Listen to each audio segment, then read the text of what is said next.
الذين آمنوا صلوا عليه وسلموا تسليما اللهم صل على سيدنا وشفيعنا وحبيبنا ومولانا محمد معدن الجود والكرم وعلى آله وبارك وسلم صلاة وسلام عليك يا رسول الله صلى الله تعالى عليه وسلم لا إله إلا الله محمد رسول الله صلی اللہ تعالی علیہ وسلم۔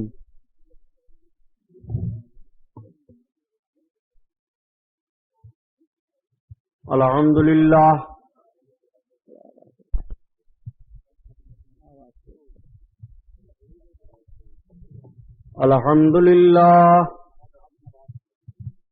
الحمدللہ رب العالمین،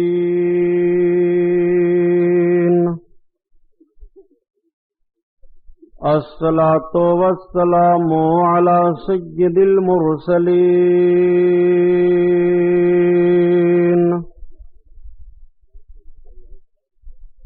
وعلى آله الطاهرين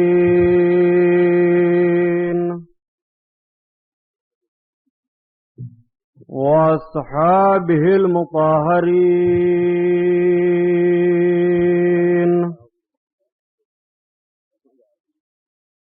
وابنه الغوث العظم الجيلاني محي الدين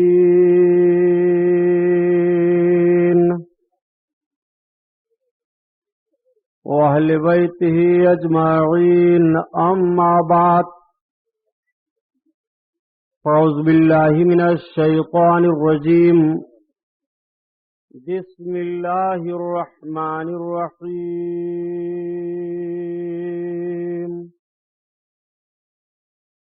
قال الله تعالى في القرآن العظيم والفرقان الحميد،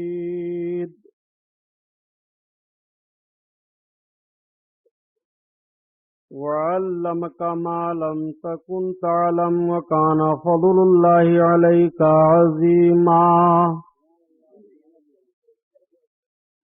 صدق الله البصير القدير وصدق رسوله الرشيد النذير، والحمد لله رب العالمين۔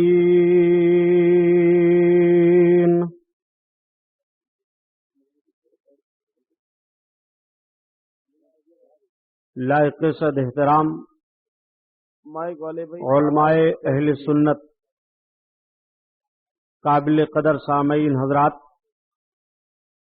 آئیے ہم اور آپ سب سے پہلے اپنے اور ساری کائنات کے مرکز عقیدت حضور رحمت للعالمین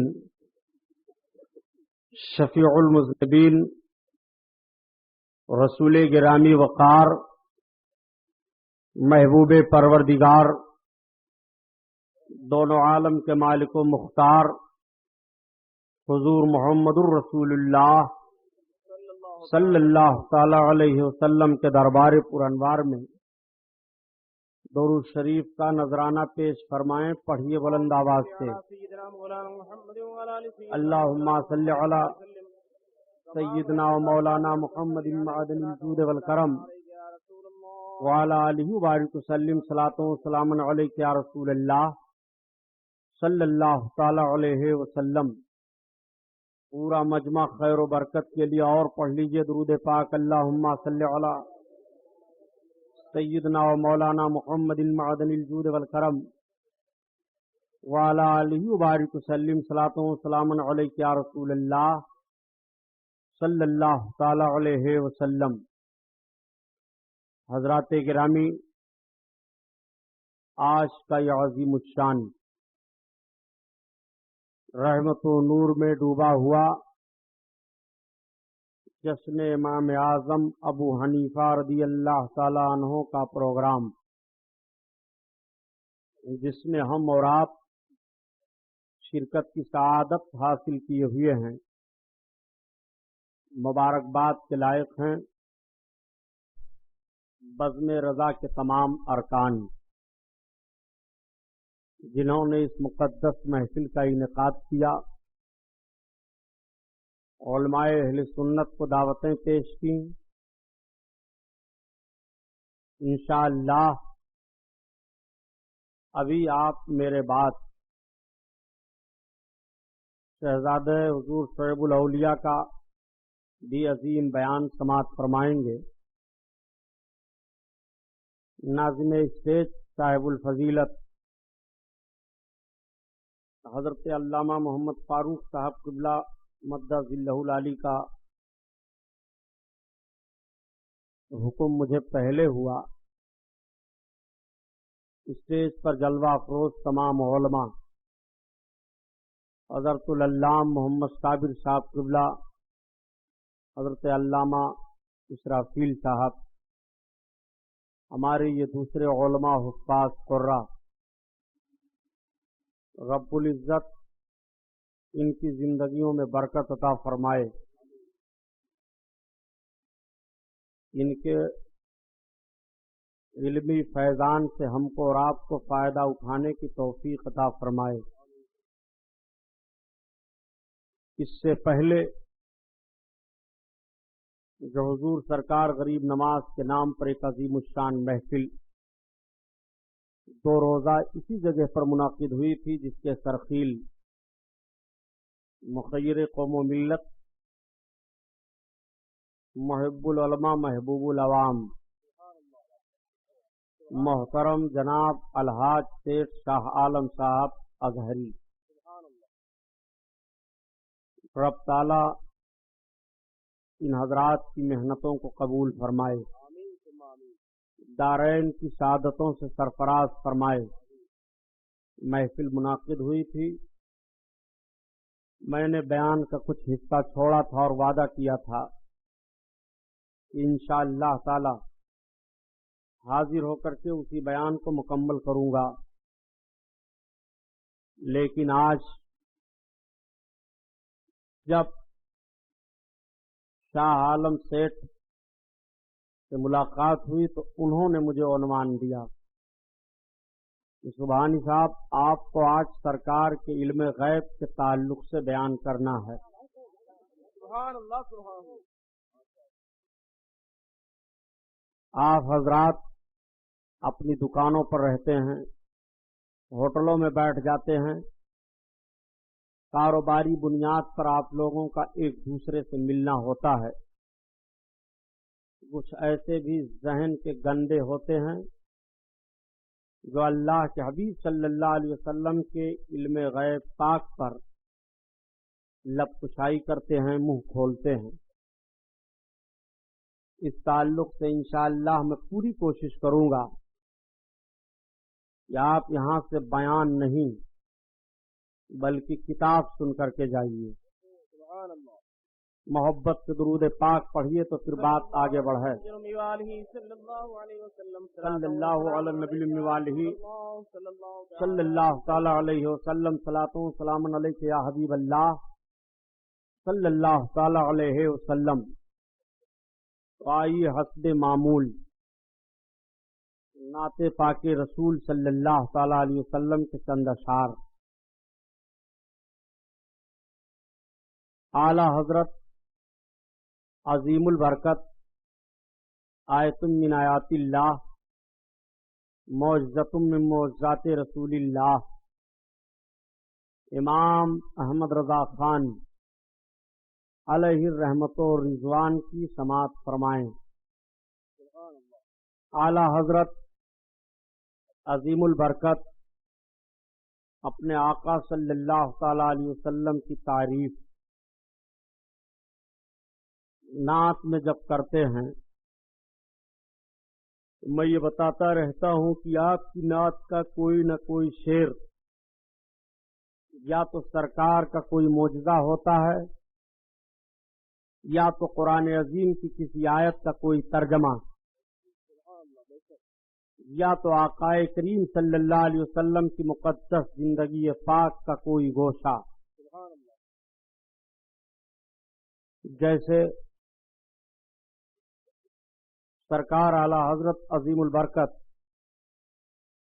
اپنے آقا صلی اللہ تعالی علیہ وسلم کی تعریف اس طرح سے عرض کرتے ہیں، یا رسول اللہ،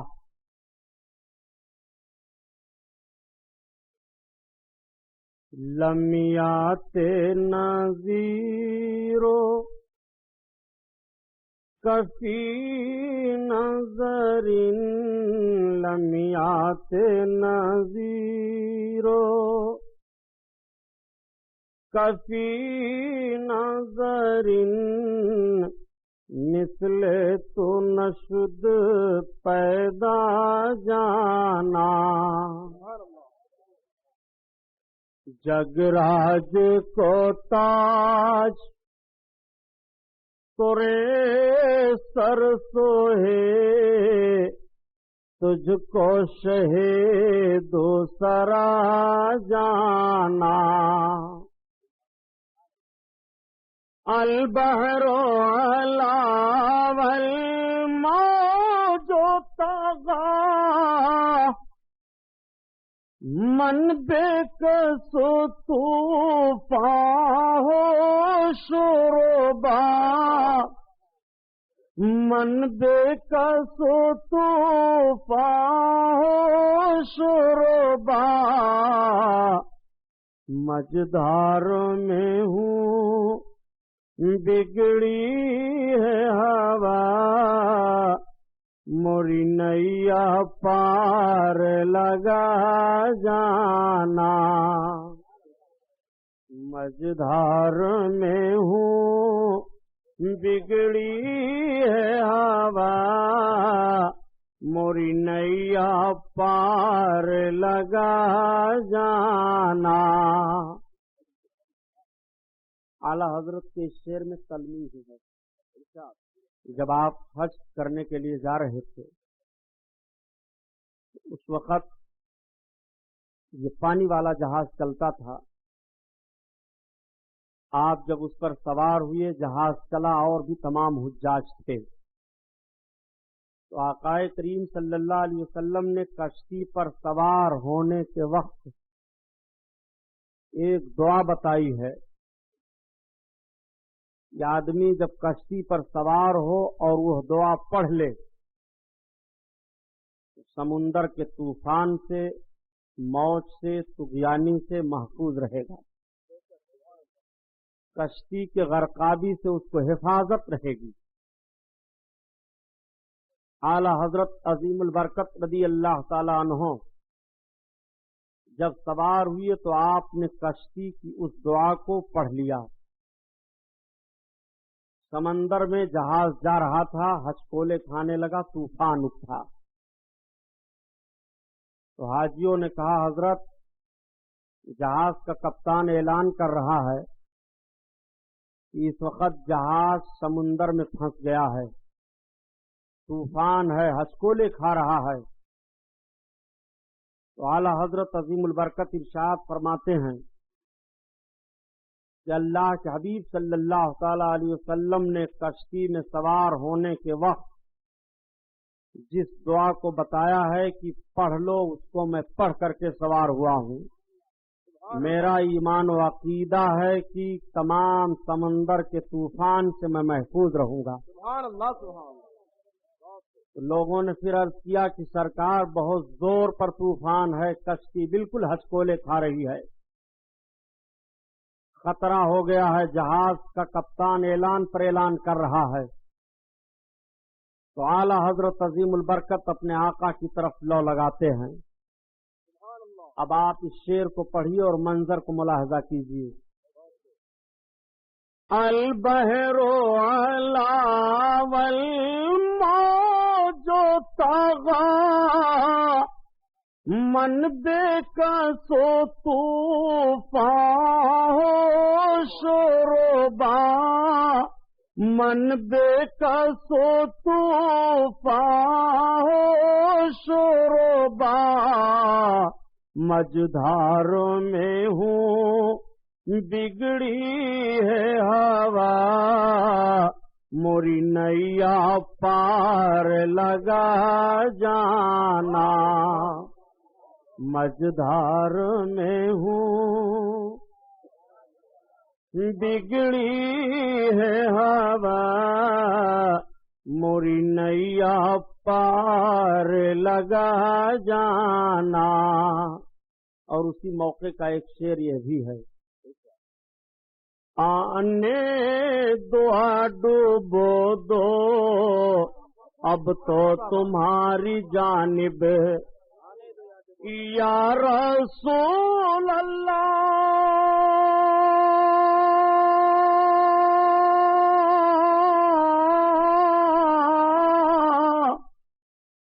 آنے دیا ڈوب دو اب تو تمہاری جانب، کشتی تمہیں پہ چھوڑی لنگر اٹھا دیے ہیں، کشتی تمہیں پہ چھوڑی لنگر اٹھا دیے ہیں، لنگر اٹھا دیے ہیں، لمیات نذیرو کفی نظر مثل تو نشد پیدا جانا، پیدا جانا، بس خامائے خام نوائے رضا،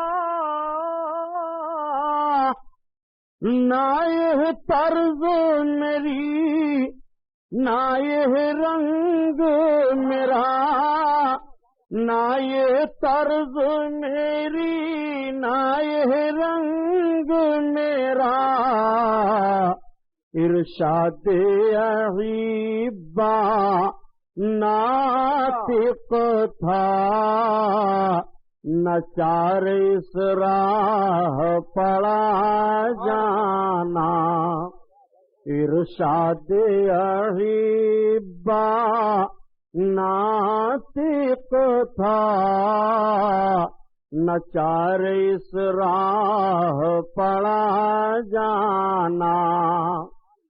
اعلی حضرت سے لوگوں نے فرمائش کی کہ حضور آپ ایک ایسی نعت کہہ دیں جس میں 4 زبانیں پائی جا رہی ہوں، تو اعلی حضرت نے یہ نعت کہی تھی، اور وہ فرمائش کرنے والے سرکار اعلی حضرت کے احباب میں سے ایک ارشاد صاحب تھے اور ایک ناطق تھے بریلی شریف کے۔ ان دونوں نے فرمائش کی کہ حضور ایک ایسی نعت آپ کہیں، تو سرکار اعلی حضرت نے اپنے دونوں احبابوں کے نام کو کس طرح سے نعت میں جوڑ دیا۔ آپ فرماتے ہیں بس خام خام نوائے رضا، نہ یہ طرز میری نہ یہ رنگ میرا، ارشاد احبا ناطق تھا، نہ چاری راہ پڑا جانا۔ دوستوں کی بات تھی، اپنے آقا کی نعت کہہ دی۔ تو اعلی حضرت عظیم البرکت رضی اللہ تعالیٰ عنہ کا ایک شعر اور پڑھ لو۔ اور کوئی غیب کیا تم سے نہا ہو بھلا، سبحان اللہ، اور کوئی غیب کیا تم سے نہا ہو بھلا،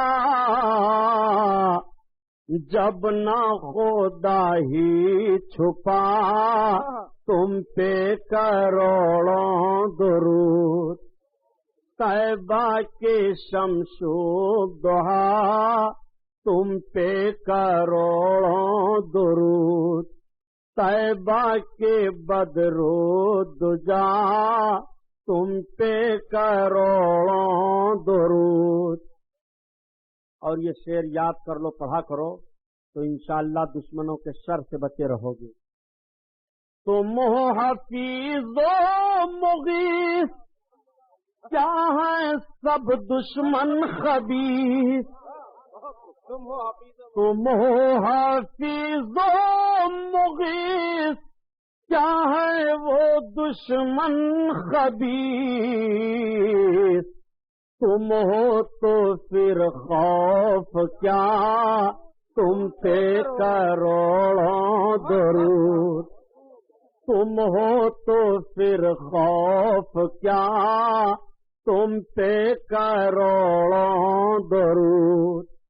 اعلی حضرت کا شعر بطور وظیفہ یاد کرو، پیارے عاشق رسول کا شعر ہے یہ۔ اور اعلی حضرت اپنے آقا کی بارگاہ میں عرض کرتے ہیں، یا رسول اللہ بزرگوں نے فرمایا کہ غریب ہو تو اس شعر کو بطور وظیفہ پڑھا کرو، امیر بن جاؤ گے۔ سبحان اللہ سبحان اللہ۔ خلق کے حاکم ہو تم، ہاں رزق کے قاسم ہو تم، خلق کے حاکم ہو تم، رزق کے قاسم ہو تم، جو ملا تم سے ملا تم پہ کروڑوں درود۔ نعرہ رسالہ، خطیب لاثانی، امام اعظم کا الفاظ، سبحان اللہ جو ملا تم سے ملا تم پہ کروڑوں درود۔ اعلی حضرت نے یہ شعر کب کہا تھا جانتے ہو؟ جب کچھ لوگوں نے اعلی حضرت پر مقدمہ قائم کر دیا تھا اور پیشی آئی تاریخ پر جانے کی بات، تو پورے ایڑی چوٹی کا زور لگا دیا تھا کہ اعلی حضرت کو کورٹ میں ہم لوگ کھڑا کر دیں گے۔ جب سرکار اعلی حضرت سے آپ کے لوگوں نے عرض کیا تو آپ نے فرمایا میں ہندوستان کی کورٹ کچہری میں نہیں جاؤں گا۔ لوگوں نے عرض کیا سرکار بہت سخت مقدمہ قائم کیا گیا ہے، آپ کو کورٹ میں جانا پڑے گا۔ تو آپ نے فرمایا میں نہیں جاؤں گا۔ بس سرکار اعلی حضرت نے قلم اٹھایا اور یہی شعر آقا کی بارگاہ میں لکھنا شروع کیا۔ باعزت آپ کا وہ پروانہ واپس کر دیا گیا، آپ کو کورٹ میں کچہری میں جانے کی ضرورت نہیں پڑی۔ اعلی حضرت عظیم البرکت کا شعر ملاحظہ فرمائیے، بیمار اس شعر کو پڑھا کرے، شافی و وافی ہو تم، کافی و نافی ہو تم، شافی و وافی ہو تم، کافی و نافی ہو تم، درد کو کر دو دوا تم پہ کروڑوں درود۔ درد کو کر دو دوا، درد کو کر دو دوا تم پہ کروڑوں درود۔ دشمن سے بچنے کے لیے ہو تو وہ شعر پڑھو، رزق کی کمی ہو تو وہ پڑھو، بیمار ہو تو یہ پڑھو، اور گنہگار ہو تو کیا پڑھو؟ سبحان اللہ سبحان اللہ۔ اپنے آقا کی بارگاہ میں اپنے گناہوں کی معافی اس طرح سے مانگو، گرچہ ہیں بے حد قصور سبحان اللہ تم ہو عفو غفور، گرچہ ہیں بے حد قصور تم ہو عفو غفور، یا حبیب اللہ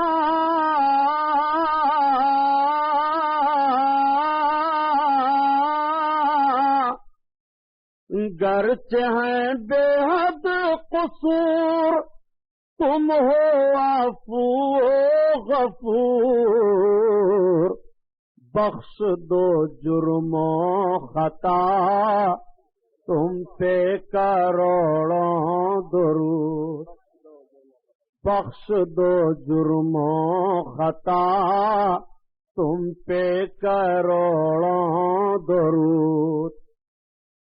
ان اشعار کو صرف اس لیے پڑھا ہوں کہ آپ یاد کر لو اور پڑھتے رہو، تعویذوں کی ضرورت آپ کو نہ پڑے گی، پیارے انشاءاللہ شکایت نہ ہوگی۔ سبحان اللہ، کہ شان سے ہستان بولے، ادائے حامل قرآن بولے، غلام موتی ایمان بولے، وہ نکتہ رس دقیقہ دان بولے، ادب کا مطلع تابان بولے، سبحان اللہ سبحان اللہ، وَأَحْسَنُ مِنْكَ لَمْ تَرَقَّتُ عَيْنِي سبحان اللہ وَأَجْمَلُ مِنْكَ لَمْ تَلِدِ النِّسَاءُ سبحان اللہ، خُلِقْتَ مُبَرَّعًا مِنْ كُلِّ عَيْبٍ كَأَنَّكَ قَدْ خُلِقْتَ كَمَا تَشَاءُ۔ سبحان اللہ، ہزار بار بشویم دہن ز مشکو گلاب، ہنوز نام تو گفتن کمال بے ادبی۔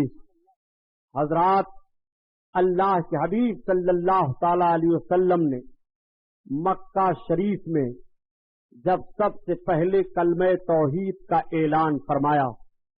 میرے آقا نے اعلان فرمایا قولوا لا الہ الا اللہ تفلحوا، تم سب کے سب کلمہ پڑھ لو فلاح پا جاؤ گے. سبحان اللہ. انی رسول اللہ، میں اللہ کا رسول ہوں. میرے آقا نے جب کلمہ توحید کا اعلان فرمایا تو مکہ میں ایک انقلاب برپا ہوا.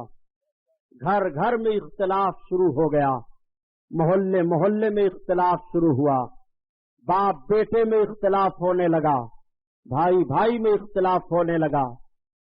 مکہ کے کچھ بڑے بڑے تاجر اس وقت مکہ سے نکل کر کے شام کے ملک میں تجارت کرنے کے لیے جا رہے تھے. جب اللہ کے حبیب نے اپنی رسالت اور نبوت کا اعلان فرمایا، انہی بڑے بڑے تاجروں میں رئیس مکہ حضرت ابو بکر ابن قحافہ رضی اللہ تعالی عنہ، یعنی حضرت ابو بکر صدیق رضی اللہ تعالی عنہ، یہ بھی سالار قافلہ بن کر کے تشریف لے جا رہے ہیں. سبحان اللہ. حضرت ابو بکر صدیق اس پورے تجارتی قافلہ کے سردار ہیں. پہلے دور میں جب لوگ سفر کیا کرتے تھے تو یکا دکا نہیں بلکہ قافلے کی شکل میں سفر کرتے تھے. یہ نئی سواریاں نہیں تھیں بلکہ اس وقت گھوڑے، اونٹ، خچروں پر، بیلوں پر اور دوسرے جانوروں پر اپنے تجارت کے سامانوں کو لاد کر لوگ چلا کرتے تھے. خود ان جانوروں پر سوار ہوا کرتے تھے. ایک تجارتی غول ہوتا تھا، سفر کرنے والوں کی ایک جماعت ہوتی تھی. اکثر و بیشتر وہ پہاڑ کے راستوں میں چلتے تو رات میں چلتے، دن میں آرام کرتے. حضرت ابو بکر صدیق رضی اللہ تعالیٰ عنہ پورے تجارتی قافلہ کے ساتھ سردار تجار بن کر کے تشریف لے جا رہے ہیں. جب شام کا ملک چند منزل رہ گیا تو رات آئی. آپ نے ارشاد فرمایا تمام تاجروں سے کہ پہاڑیوں کے بیچ سے گزرنا ہے، جھاڑیاں ہیں، جنگلات ہیں، رات میں چلنا مناسب نہیں ہے، اس لیے ٹھہر جاؤ. اور سامنے ایک گرجا گھر نعرہ تکبیر، نعرہ تکبیر، نعرہ رسالت، نعرہ رسالت، علماء اہل سنت، شہزادہ شعیب الاولیاء، نعرہ تکبیر، نعرہ رسالت. محمد معدن الجود والکرم وعلی آلہ وبارک وسلم. صلاۃ و سلام علیک یا رسول اللہ صلی اللہ علیہ وسلم. اور نذیر حضور شعیب الاولیاء، یعنی اب آپ کے جملے میں عرض کروں کہ باپ پوت دونوں سبحان اللہ اسٹیج پر جلوہ افروز ہیں. یعنی حضور حضرت علامہ جامع معقول و منقول شیخ طریقت صاحب الفضیلت پیر طریقت حضرت علامہ شاہ غلام عبد القادر صاحب قبلہ علوی، مرکزی دارالعلوم اہل سنت فیض الرسول براؤں شریف سدھارتھ نگر، اور دوسرے علماء حضرت علامہ عباس صاحب اور بکر صدیق رضی اللہ تعالیٰ عنہ پورے تجارتی قافلہ سے ارشاد فرماتے ہیں کہ ٹھہرو، آج رات یہیں بسر کرو. وہ دیکھو سامنے گرجا گھر ہے، تجارت کا مال گرجا گھر میں رکھو اور یہ پورا میدان ہے، یہاں بسیرا کرو.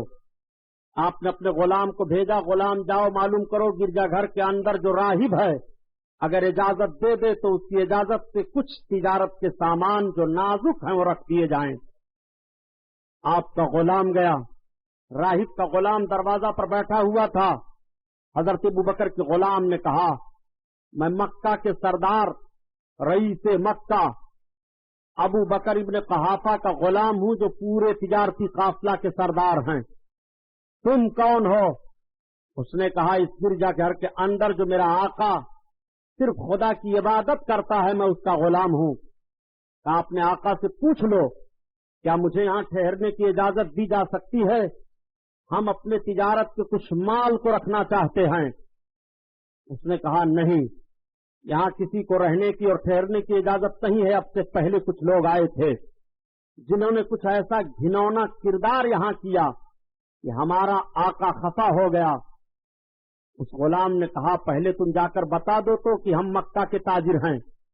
اس کے دل میں کچھ بات آئی، اٹھا اور گرجا گھر کے اندر گیا اور اپنے آقا سے کہا کہ حضور مکہ سے کچھ تجارتی لوگ آئے ہیں اور وہ تجارت کا سامان لے کر کے آئے ہیں، یہاں رکھنا چاہتے ہیں، رات ہو گئی ہے، بسیرا کرنا چاہتے ہیں، رات گزار کر پھر وہ چلے جائیں گے، اجازت آپ دیتے ہیں؟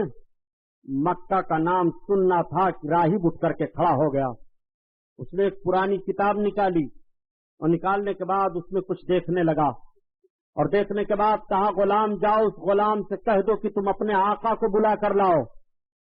غلام راہب کا گیا اور حضرت ابوبکر صدیق چنانچہ آیا غلام اور اس نے عرض کیا حضور چلیے راہب آپ کو بلاتا ہے۔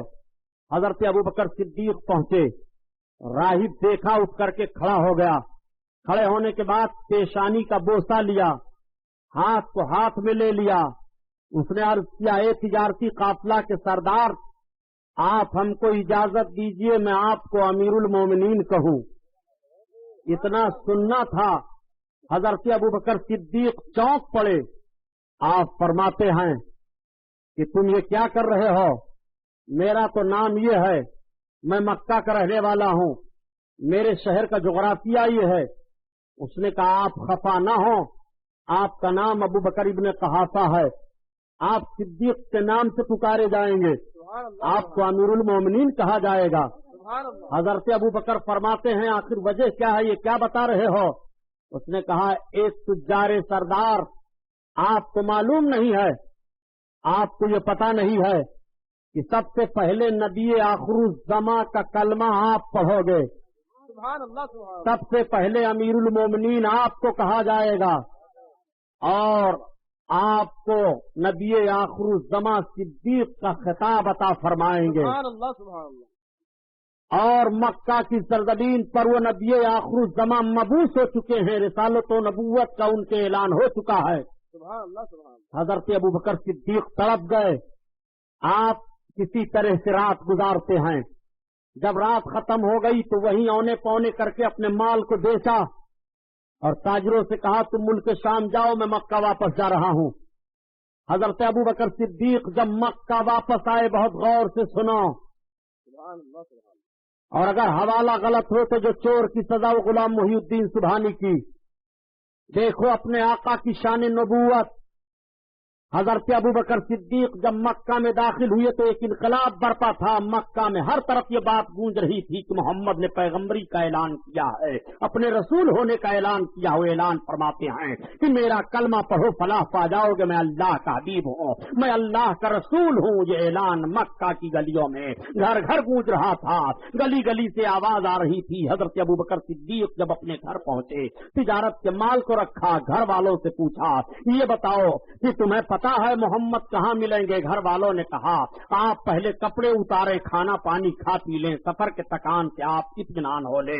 ان کے بارے میں یہ مشہور ہو گیا ہے کہ وہ نبوت و رسالت کا دعویٰ کر رہے ہیں۔ آپ نے فرمایا میں پہلے ان سے ملوں گا۔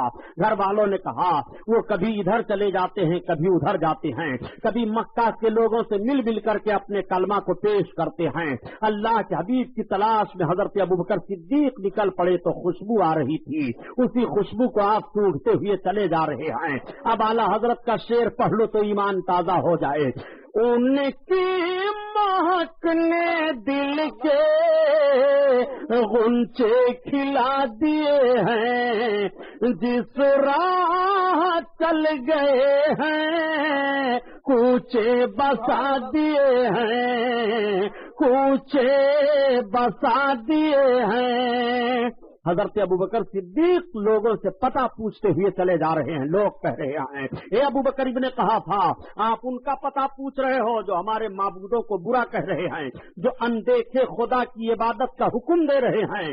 حضرت ابوبکر صدیق پتہ لگاتے لگاتے فاران کی چوٹی پر پہنچ گئے۔ فاران پہاڑی ہے، اللہ کے حبیب جلوہ افروز ہیں، کعبۃ اللہ کی طرف میرے سرکار دیکھ رہے تھے۔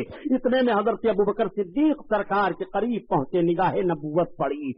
آقا صلی اللہ علیہ وسلم اٹھ کر کھڑے ہو گئے، ارشاد فرماتے ہیں آؤ ابو بکر ابن قحافہ آؤ، آؤ ابو بکر ابن قحافہ آؤ۔ ایک جملہ اور میں عرض کرتا چلو پیارے، امتی کے لیے نبی کھڑے ہو رہے ہیں، آپ ذرا عظمت ملاحظہ فرمائیے، اور امتی نبی کے لیے کھڑا ہو جائے تو اعتراض کیا جا رہا ہے۔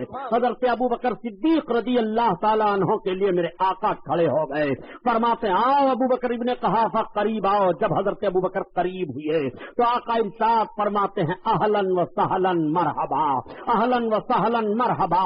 میرے آقا کا یہ ارشاد تھا، حضرت ابو بکر صدیق دیوانہ وار سرکار کی بارگاہ میں پہنچ گئے، آقا نے ہاتھ میں ہاتھ لیا، ارشاد فرمایا اے ابو بکر ابن قحافہ قولوا لا الہ الا اللہ تفلحو، یہ اعلان کر دیا ہے میں نے، اے لوگو اللہ کا کلمہ پڑھو، ایک معبود کی عبادت کرو فلاح پا جاؤ گے۔ اے ابو بکر میں اللہ کا رسول ہوں، میرا کلمہ پڑھ لو۔ حضرت ابو بکر صدیق رضی اللہ تعالیٰ عنہ سرکار کا مقدس چہرہ دیکھ رہے ہیں، دیکھتے ہوئے عرض کرتے ہیں یہ تو بتائیے کہ جو نبی ہوتا ہے رسول ہوتا ہے وہ اپنے رسالت و نبوت کی کوئی نہ کوئی نشانی پیش کیا کرتا ہے۔ اتنا کہنا تھا تب تک میرے آقا نے ارشاد فرمایا اے ابو بکر ابن قحافہ جو گرجا گھر کے اندر راہب نے تمہیں بشارت دی ہے، کیا میری نبوت کے لیے کافی ہے کہ نہیں؟ کیا میری نبوت کے لیے تمہارے لیے دلیل ہے کہ نہیں؟ اتنا حضرت ابو بکر صدیق سے آقا کا فرمانا تھا۔ حضرت ابو بکر صدیق عرض کرتے ہیں یا رسول اللہ میں جان گیا بس تیری پہچان یہی ہے، مجھے کلمہ پڑھائیے، اسلام میں داخل کیجیے۔ اللہ کے حبیب نے سرکار ابو بکر کو کلمہ پڑھایا اور اسلام میں داخل فرما لیا۔ سبحان اللہ سبحان اللہ۔ اب آپ جملہ پر غور کرو، حضرت ابو بکر صدیق کے اندر کلمہ پڑھنے کی تحریک کیسے پیدا ہوئی؟ اسی بنیاد پر تو کہ گرجا گھر کے اندر بات مجھ سے اور راہب سے ہو رہی ہے، شام کے راستے میں، اور مکہ میں اس کی خبر محمد رکھ رہے ہیں۔ تعجب کا مقام ہے، پھر بھی علم غیب مصطفیٰ پر بحث کر رہے ہو۔ یہ غیب نہیں ہے تو اور کیا ہے؟ کیا یہاں حضرت جبریل علیہ السلام وہی لے کر کے آئے ہیں؟ آقا کریم صلی اللہ علیہ وسلم پر سب سے پہلے کلمہ پڑھ کر اسلام میں جس عظیم شخصیت نے داخلہ لیا، ان کے اندر علم غیب مصطفیٰ کی بنیاد پر کلمہ پڑھنے کی تحریک پیدا ہوئی۔ سبحان اللہ سبحان اللہ۔ اور آؤ اللہ کے حبیب صلی اللہ تعالی علیہ وسلم کی عظمت ملاحظہ کرو، غیب پر بات چل رہی ہے۔ ان روایتوں کو اس لیے ذہن نشین کرا دے رہا ہوں، روایتوں کو سمجھنے کے بعد پھر سمجھو کہ غیب کسے کہتے ہیں۔ اللہ کے رسول صلی اللہ تعالی علیہ وسلم نے اعلان نبوت فرمایا، لوگ کلمہ پڑھ رہے ہیں، اسلام میں داخلہ لے رہے ہیں۔ ایک بھیانک جنگ ہوتی ہے جس جنگ کا نام جنگ بدر ہے، جو سب سے پہلی لڑائی لڑی گئی۔ جب جنگ بدر میں مسلمانوں کی کامیابی کا معاملہ آیا، سنو آج اعتراض کیا جا رہا ہے کہ رسول اللہ کو غیب کہاں معلوم تھا؟ میرے آقا نے دنیا کے ایک ایک ذرے کا علم کا پتہ دے دیا ہے پیارے۔ علم مصطفیٰ سے کائنات کا کوئی ذرہ خالی نہیں ہے۔ میرے آقا کو وہ علم رب نے عطا فرمایا ہے۔ آقا کریم صلی اللہ تعالی علیہ وسلم کی خفیہ ایجنسی نے عرض کیا یا رسول اللہ کفاران مکہ ہم پر حملہ کر رہے ہیں۔ اللہ کے حبیب صلی اللہ تعالی علیہ وسلم نے ارشاد فرمایا کتنے لوگ ہیں؟ عرض کرتے ہیں یا رسول اللہ ان کے وہاں آج 3 اونٹ ذبح ہوئے ہیں۔ سرکار نے فرمایا اس کا مطلب وہ 1000 کے قریب ہیں۔ 1000 اسلام کے مخالفین میدان میں اتر چکے ہیں مقام بدر پر۔ اللہ کے حبیب صلی اللہ تعالی علیہ وسلم نے 313 مجاہدین کی ایک جماعت کو لیا۔ وہ کیسی جماعت تھی 313 لوگوں کی؟ ایسی جماعت تھی کہ کسی کے پاس تلوار ہے، کوئی ننگے پیر ہے، کسی کے پاس ڈھال ہے، کسی کے پاس تیر ہے، کسی کے پاس وہ بھی نہیں ہے، کسی کے پاس سر پر پگڑی بھی نہیں ہے، کسی کے جسم پر صحیح کپڑا بھی نہیں ہے۔ ایسے لوگوں کی ایک مختصر جماعت اللہ کے حبیب لے کر کے میدان میں اتر پڑے۔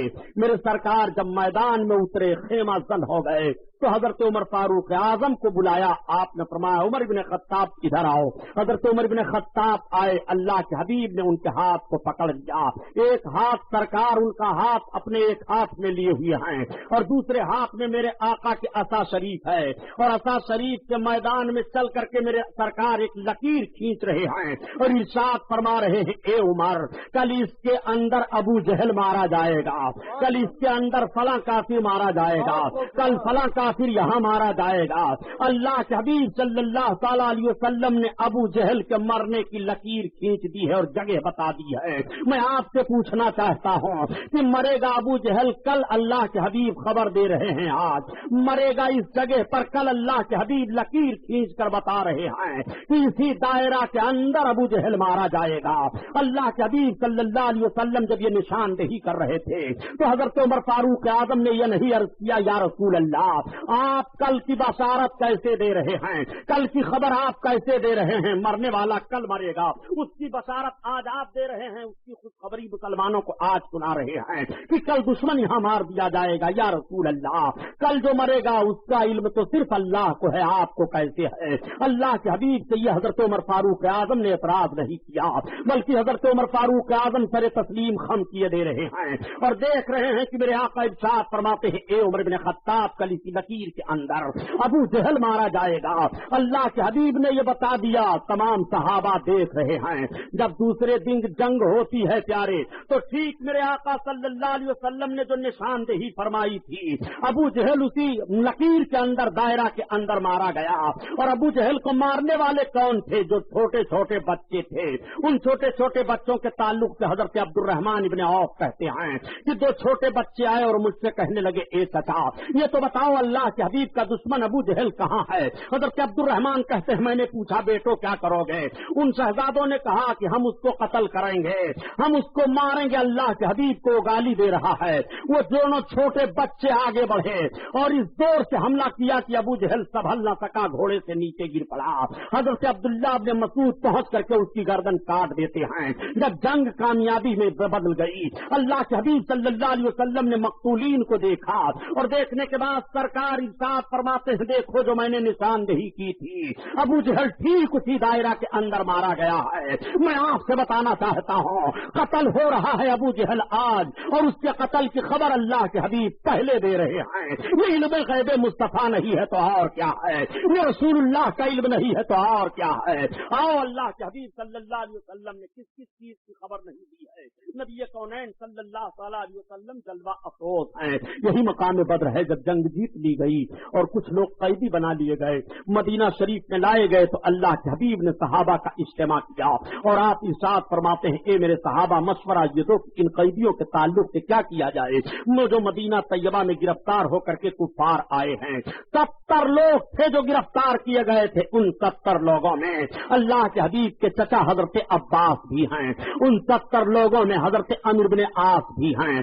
ایسے لوگ گرفتار کر لیے گئے ہیں. اللہ کے حبیب صلی اللہ تعالی علیہ وسلم نے مشورہ لیا, صحابہ نے مختلف مشورہ پیش کیا, لیکن جس بات پر عمل ہوا وہ یہ ہے کہ جتنے قیدی ہیں یہ فدیہ دے دے کر کے چھٹکارا حاصل کر سکتے ہیں.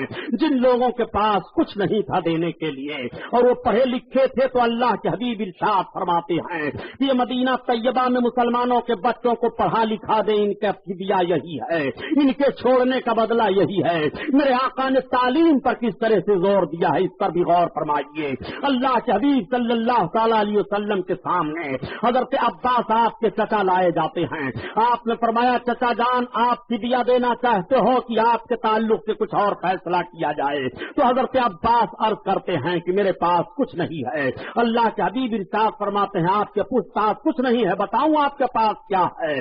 تو اللہ کے حبیب نے ارشاد فرمایا سنو جو آپ کے پاس ہے. اے چچا جب آپ اپنے گھر سے چلنے لگے تھے ہم سے لڑنے کے لیے تو آپ نے چچی کو بلا کر کے اتنے 1000 درہم دیا تھا اور آپ نے کہا تھا کہ یہ تم اپنے پاس رکھو, اگر میں مارا گیا تو تمہارے لیے خرچہ ہے اور میں لوٹ کر کے آیا تو یہ تمہارے لیے ہے. آپ نے دیا تھا کہ نہیں دیا تھا؟ حضرت عباس کہتے ہیں خدا کی قسم میرے اور میرے بیوی کے علاوہ کوئی اس رقم کو نہیں جانتا ہے. جب محمد نے بتا دیا تو میں نے جان لیا یہ شان نبی کی ہے. یہ تکبیر نعرہ رسالت، علماء اہل سنت، شہزادہ شعیب الاولیاء، امام اعظم کانفرنس، نعرہ تکبیر، نعرہ رسالت، سبحان اللہ۔ اللہ کے حبیب صلی اللہ تعالی علیہ وسلم نے اپنے چچا کے چھپے ہوئے خزانے کو بتایا، یہ علم غیب نہیں ہے تو اور کیا ہے؟ میں آپ سے پوچھنا چاہتا ہوں کتنی چیزوں کی خبر آپ لوگے؟ اللہ کے رسول صلی اللہ تعالی علیہ وسلم کی بارگاہ میں ایک مرتبہ حضرت انس رضی اللہ تعالیٰ عنہ ایک صحابی ہیں جو 10 برس تک سرکار کی خدمت کرتے رہے بچپن سے لے کر کے، وہ کہتے ہیں کہ ایک مرتبہ میرے دل میں ایک بات پیدا ہوئی کہ میں اللہ کے حبیب سے پوچھ لوں یا رسول اللہ آپ ہمیں جنت دلائیں گے کہ نہیں، لیکن میری ہمت نہیں ہو رہی تھی پوچھنے کی۔ ادب کی بنیاد پر حضرت انس بن مالک فرماتے ہیں کہ ایک روز دیہات سے ایک صحابی آئے اور آنے کے بعد سرکار کے پیچھے نماز ادا کرتے ہیں، اور نماز ادا کرنے کے بعد آقا کی بارگاہ میں بیٹھ گئے اور عرض کرتے ہیں یا رسول اللہ صلی اللہ تعالی علیہ وسلم میں آپ سے کچھ پوچھنا چاہتا ہوں یا رسول اللہ۔ تو میرے آقا نے ارشاد فرمایا بتاؤ کیا پوچھنا چاہتے ہو؟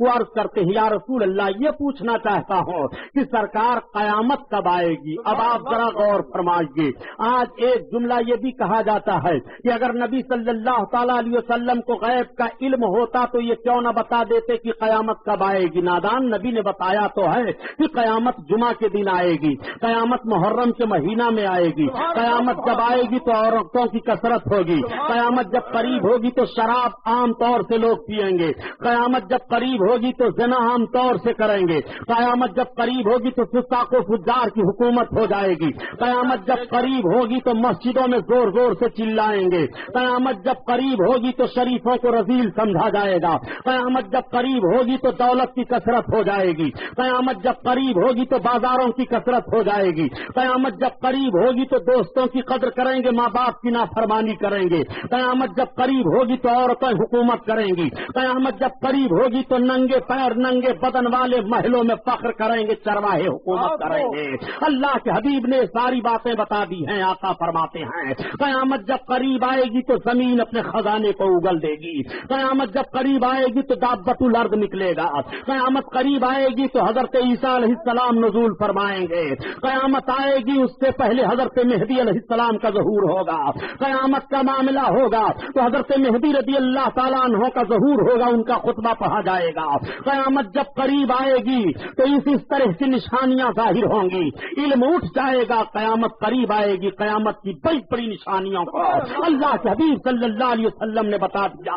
میرے آقا ارشاد فرماتے ہیں قیامت جب قریب آئے گی تو عورتیں لباس پہنے ہوئے بھی ننگی دکھائی دیں گی، لباسات عریانات، عورتیں لباس پہنے ہوئے بھی ننگی دکھائی دیں گی۔ اللہ کے حبیب ارشاد فرماتے ہیں کہ قیامت جب قریب آئے گی تو عورتیں مردوں کا شکل اختیار کریں گی اور مرد عورتوں کی شکل اختیار کریں گے۔ بتاؤ ماحول ہے کہ نہیں؟ اللہ کے حبیب صلی اللہ علیہ وسلم نے ایک ایک نشاندہی کر دی ہے۔ میرے سرکار نے سن کا تعین نہیں فرمایا، آقا تاریخ تو بتا رہے ہیں کہ جمعہ کے دن آئے گی محرم کے مہینہ میں، 10 محرم کو قیامت آئے گی، مگر میرے سرکار نے سن کا تعین نہیں فرمایا۔ اس کی وجہ یہ ہے پیارے کہ اگر سن کا تعین کر دیتے میرے سرکار تو نظام کائنات درہم برہم ہو جاتا۔ اگر یہ بتا دیا جاتا فلاں سن میں قیامت آئے گی تو پھر نہ کوئی ملک تعمیر ہو سکتا تھا، نہ کوئی آدمی مکان بناتا، نہ کوئی شادی بیاہ کرتا کہ فلاں سن میں قیامت آنے والی ہے، ضرورت ہی ہے کیا سب کرنے دھرنے کی۔ دیکھو مرنا حق ہے، سب جانتے ہیں کہ مرنا ہے، لیکن اگر کوئی یہ جان جائے کہ میں فلاں دن مر جاؤں گا تو اللہ ماشاء اللہ اگر اکثریتی طبقہ یہ جان لے میں فلاں دن مر جاؤں گا تو نہ تو وہ شادی کرے گا، نہ تو اپنے بچوں کا انتظام کرے گا، نہ تو مکان بنائے گا، نہ تو تجارت کرے گا۔ اسے یہ معلوم ہے کہ ہاں مرنا ہے، مگر وہ تاریخ نہیں جان رہا ہے کب مجھے مرنا ہے۔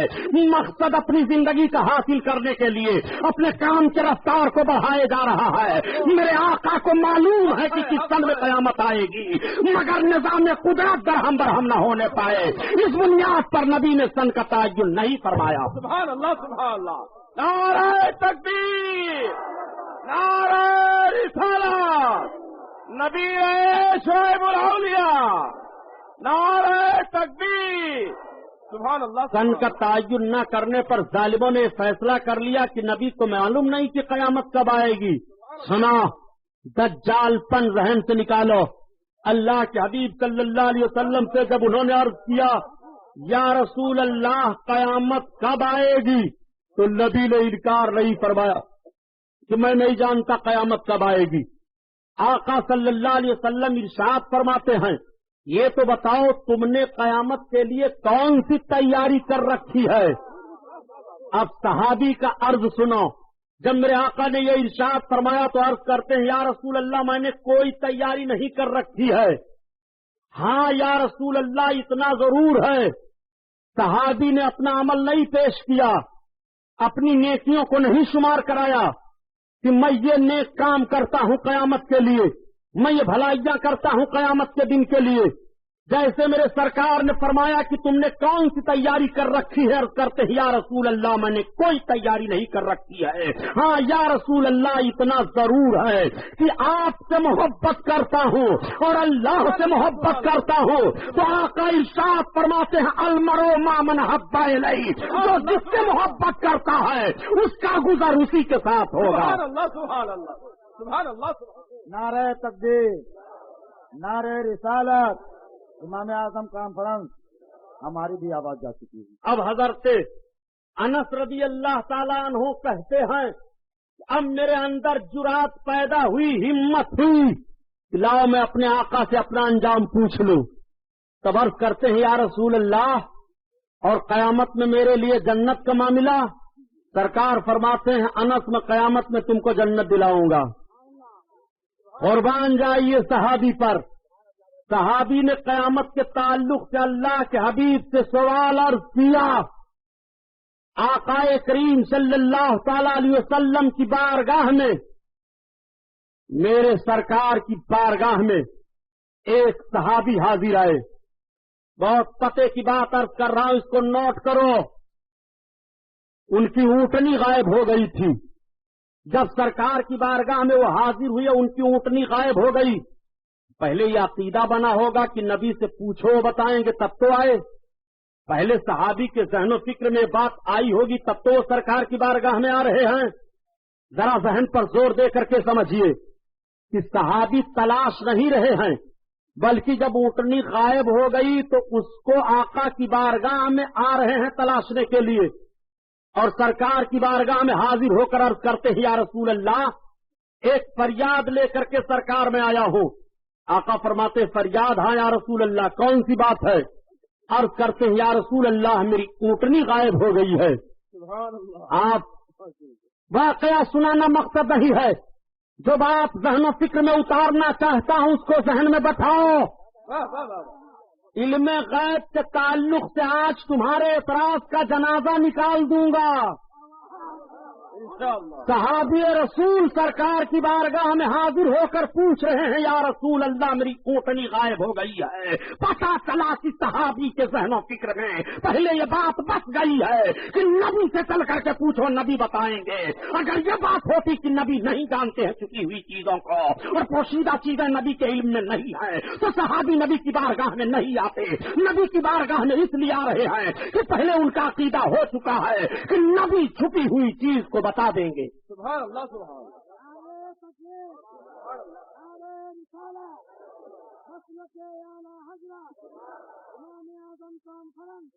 آقا کریم صلی اللہ تعالی علیہ وسلم کا بھی علم ملاحظہ کرو.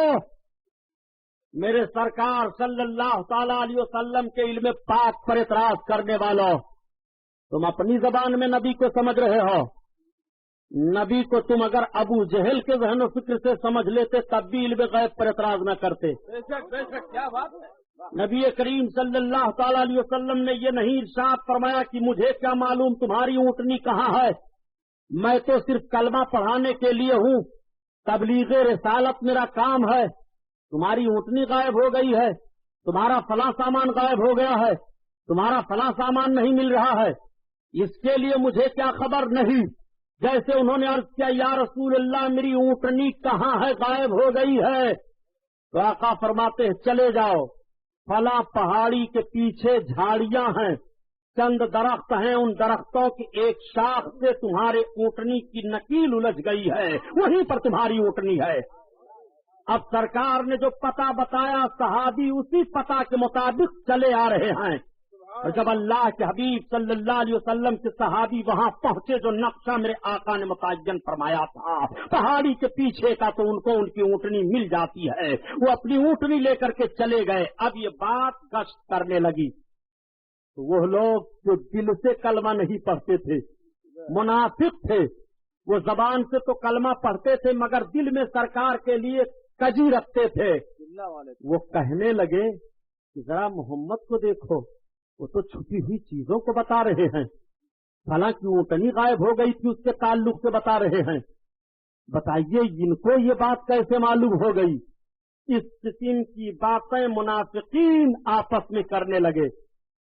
اللہ کے حبیب صلی اللہ تعالی علیہ وسلم کو جب اس کی اطلاع ملی تو میرے سرکار صلی اللہ علیہ وسلم کو جلا لایا، میرے آقا مسجد نبوی شریف میں تشریف لے گئے، اور آقا جانے کے بعد صحابہ کو بلاتے ہیں، اور میرے سرکار منبر پر تشریف فرما ہو کر ارشاد فرماتے ہیں، میری قوم کو کیا ہو گیا ہے، میرے علم پر اعتراض کر رہے ہیں، آج پوچھ لو قیامت تک جس کو جو کچھ پوچھنا ہو۔ اللہ اکبر۔ میرے سرکار نے منبر پر چڑھ کر کے اعلان فرمایا تھا، پوچھو آج جس کو جو کچھ پوچھنا ہے۔ میں کہتا ہوں نجد کی بدماش اولادوں سے کہ اللہ کے حبیب کا اس فرمان کو تم پڑھ کر کیوں نہیں سنا رہے ہو؟ اللہ کے حبیب ارشاد فرما رہے ہیں منبر پر، آج پوچھ لو جس کو جو کچھ پوچھنا ہو قیامت تک کے لیے۔ میرے سرکار نے جیسے یہ ارشاد فرمایا، تب تک ایک صحابی ہیں حضرت عبداللہ ابن حذافہ، سبحان اللہ سبحان اللہ۔ وہ کھڑے ہو گئے۔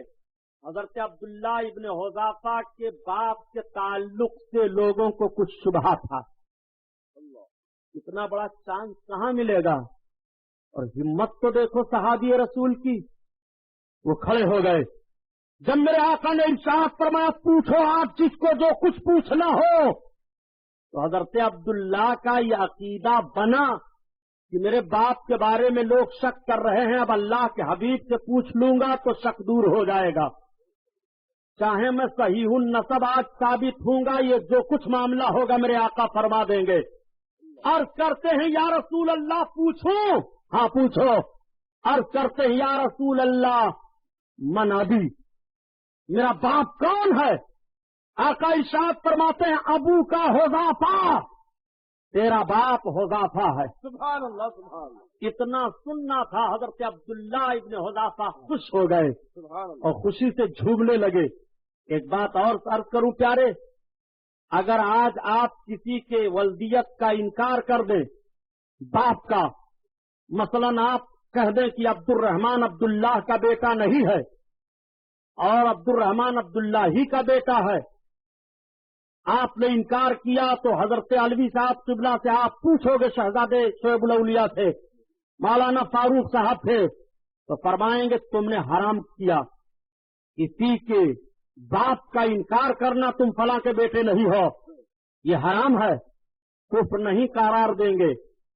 آپ نے کسی کے باپ کو انکار کیا تو حرام تک کا معاملہ ہوگا کہ تم نے مسلمان کو تکلیف دی ہے، حرام کام کیا۔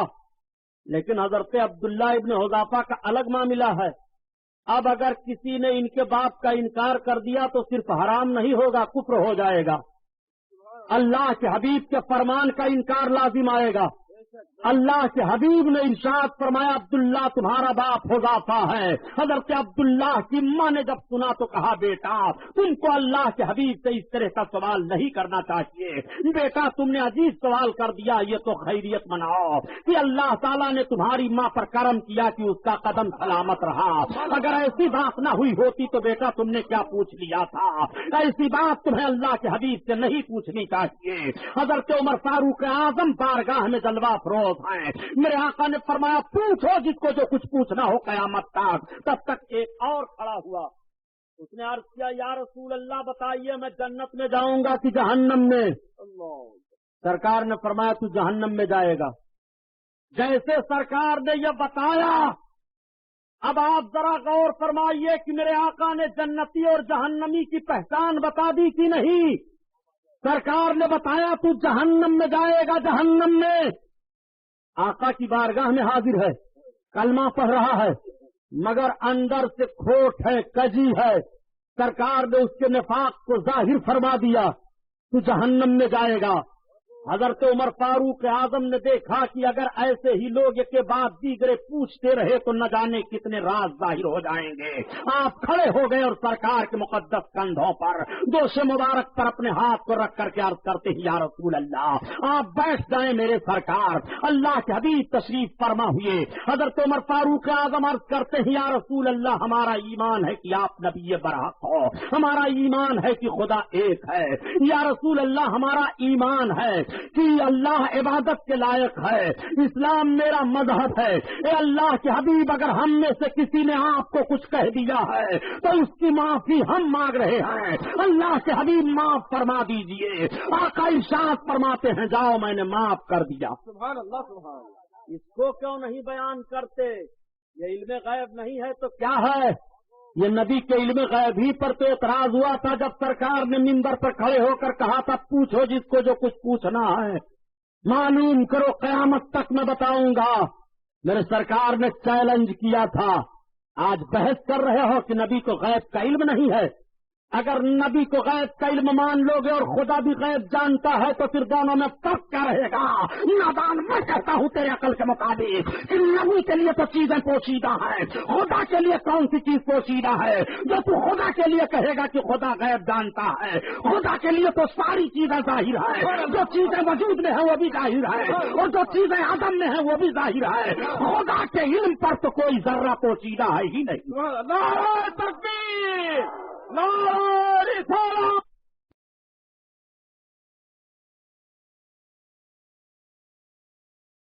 نے دودھ پلایا ہے تو 5 منٹ بھیڑ میں غیب پر گفتگو اپنے مولویوں سے کرا لو۔ مسلمانوں کو گمراہ نہ کرو۔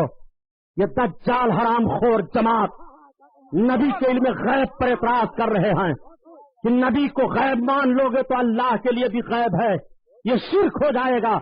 پاگل، رب کے لیے کون سی چیز پوشیدہ ہے؟ سن، رب کے لیے اس لیے غیب کا علم لفظ بولا جاتا ہے کہ جو چیزیں عدم میں ہمارے لیے ابھی ہیں، ہم ان چیزوں کے تعلق سے اپنی معلومات کی بنیاد پر کہہ رہے ہیں کہ رب تعالیٰ ان چیزوں کو بھی جان رہا ہے اور جو چیزیں وجود میں آ گئی ان کو بھی جان رہا ہے، ذرہ ذرہ کو بھی جان رہا ہے۔ تو جو چیزیں ابھی عدم میں ہیں، وجود میں نہیں آئی ہیں، ان چیزوں کا بھی عالم رب ہے اور جو وجود میں آ گئی ہیں ان کا بھی عالم رب ہے۔ ہم اپنے طور پر اپنی تفہیم کے لیے رب کی طرف اس لفظ کی نسبت کر رہے ہیں کہ رب تعالیٰ ساری چیزوں کو جانتا ہے۔ سبحان اللہ سبحان اللہ۔ سنو، غیب غیب چلاتے ہو، نبی کو غیب ہے کہ نہیں ہے؟ غیب ہے کہ نہیں ہے؟ آؤ سنو، اٹھاؤ قرآن پاک کا 10واں پارہ، سبحان اللہ۔ سورہ توبہ اس کا 13واں رکوع۔ اللہ کے حبیب صلی اللہ تعالی علیہ وسلم کے صحابہ جب لشکر کشی کر کے آگے بڑھنے لگے روم کی طرف، تو 2 صحابی ایسے تھے، 2 یا 3 تھے، اس میں کہنے لگے کہ بتاؤ محمد کا خیال یہ ہے کہ ہم ملک روم پر غالب آ جائیں گے؟ آقا کریم صلی اللہ علیہ وسلم کے خیال کو ہلکا سمجھا، آپس میں باتیں کر رہے ہیں۔ رب تعالیٰ نے آیت نازل فرما دی، لا تعتذروا قد کفرتم بعد ایمانکم، بہانے نہ بناؤ، تم ایمان لانے کے بعد کافر ہو چکے۔ جب یہ آیت کریمہ نازل ہوئی تو سرکار نے بلایا، آؤ ادھر، کیا کہہ رہے تھے تم لوگ راستے میں؟ تو عرض کرتے ہیں، یا رسول اللہ ہم کچھ نہیں کہہ رہے تھے سرکار، ہم صرف راستہ کاٹنے کے لیے۔ یا رسول اللہ ہم نے صرف اتنا ہی کہا تھا کہ رسول اللہ صلی اللہ علیہ وسلم کا خیال ہے کہ ہم ملک روم پر غالب آ جائیں گے۔ آقا کریم صلی اللہ علیہ وسلم ارشاد فرماتے ہیں، اب تم بہانے نہ بناؤ، یہ دیکھو آیت نازل ہو چکی ہے، لا تعتذروا قد کفرتم بعد ایمانکم، ایمان لانے کے بعد تم کافر ہو چکے۔ علم غیب مصطفیٰ کو ہلکا سمجھا تھا تو رب تعالیٰ قرآن میں آیت نازل فرما رہا ہے کہ تم میرے محبوب کے علم پاک کا انکار کرو گے. اگر تم ایمان والے تھے مگر اب بے ایمان ہو چکے ہو, اب کافر ہو چکے ہو, بہانہ نہ بناؤ. یہیں سے پتا چلا کہ اگر ایمان والا ہے کوئی اور نبی کی شان میں ذرہ برابر توہین کرے گا تو بے ایمان ہو جائے گا. سرکار کی شان میں ذرہ برابر بھی ایک کلمہ کہے گا توہین کا تو اس کا ایمان چلا جائے گا. اور عرض کروں ایک بات, حضرت عیسیٰ علیہ الصلوۃ والتسلیم کو پیغمبر سب مانتے ہیں نا. حضرت عیسیٰ پیغمبر علیہ الصلوۃ والتسلیم کا حال یہ تھا کہ اگر کوئی کچھ کھا کر کے آتا تو آپ بتا دیتے, اور گھر میں چھپا کر کے آتا تو آپ بتا دیتے. یہ قرآن میں رب ارشاد فرماتا ہے کہ عیسیٰ تم کو خبر دے رہے ہیں جو تم کھا کر کے آ رہے ہو ان چیزوں کی بھی, اور جو تم اپنے گھروں میں چھپا کر آ رہے ہو ان چیزوں کی بھی. تو حضرت عیسیٰ علیہ السلام کے لیے غیب مانو اور نبی کے لیے غیب تسلیم کرو تو مشرک ہو جاؤ گے. حضرت عیسیٰ علیہ السلام کو اگر یہ انکار کر دو کہ وہ چھپی ہوئی چیزوں کو نہیں بتا پاتے تھے تو تمہارا اسلام میں داخلہ ہی نہیں رہے گا. نادان حضرت عیسیٰ علیہ السلام کے لیے اگر تو یہ مان لے تو تیرا داخلہ اسلام میں نہیں رہے گا. اور تو پیغمبر کا کلمہ پڑھتے ہوئے پیغمبر کے لیے جب یہ ذہن رکھے گا کہ نبی کو غیب کا علم نہیں تھا تب تو اسلام میں کیسے رہ جائے گا. اور سنو, نبی کونین صلی اللہ تعالی علیہ وسلم کے علم پاک کی بات چلی ہے. میرے سرکار کو علم غیب کیسے کیسے حاصل ہے. یہ کہتے ہیں اگر نبی کو غیب کا علم تھا تو حضرت عائشہ کا جب ہار غائب ہوا تب کیوں نہیں بتایا.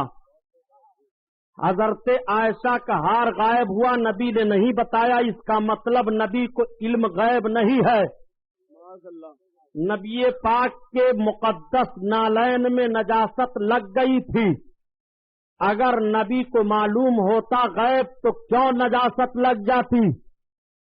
نبی کے چار پائی کے نیچے کتے کا پلا تھا, اگر وہ کتا کا پلا جان جاتے تو کیوں بتاتے نا.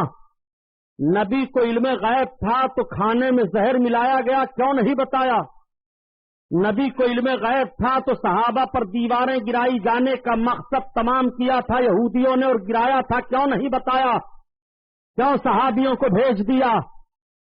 ان ساری باتوں کو یہ لاتے ہیں کہ نبی کو علم غیب نہیں تھا. اتنی چھوٹی باتیں کر رہے ہو. اگر میرے سرکار نے کسی چیز کو بتایا نہیں تو اس کی دلیل یہ ہے کہ نہیں جانتے تھے. حضرت عائشہ کا ہار غائب ہوا تو کیا کسی صحابی نے یہ پوچھا تھا کہ یا رسول اللہ آپ بتاؤ عائشہ کا ہار کہاں ہے. نہیں. جب حضرت عائشہ صدیقہ ام المومنین پیچھے رہ گئی تھی اور آپ پر ظالموں نے الزام قائم کیا تھا, اب آپ کی بیوی پر الزام قائم ہوا تھا, اگر میرے سرکار اپنی طرف سے اپنے بیوی کی صفائی پیش کر دیتے تو منافقین ہنستے. یہ نبی کے بیوی کی بات تھی محمد کی, اس لیے انہوں نے یہ صفائی پیش کر دی ہے.